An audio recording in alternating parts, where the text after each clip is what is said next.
আজকে তোমাদের সঙ্গে শেয়ার করব একটা পুরনো দিনের রেসিপি, ডাবের শাঁসের কোড়া। তার জন্য আমি দুটো ডাবের ভালো করে শাঁস বার করে ধুয়ে নিয়েছি। আর এটাকে আমি একটা পেস্ট করে নেব কাঁচা লঙ্কা দিয়ে। আর একটা পেস্ট করব সর্ষে আর পোস্তর পেস্ট।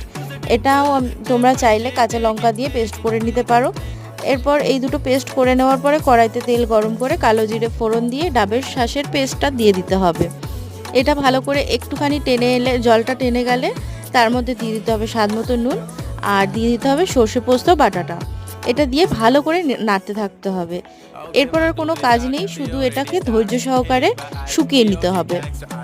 যতক্ষণ না এর কালার চেঞ্জ হচ্ছে ততক্ষণ এটাকে নেড়ে নেড়ে শুকিয়ে নিতে হবে। তো এটা দেখো কালার চেঞ্জ হয়ে এসছে আর একটা তেল বেরিয়ে এসছে।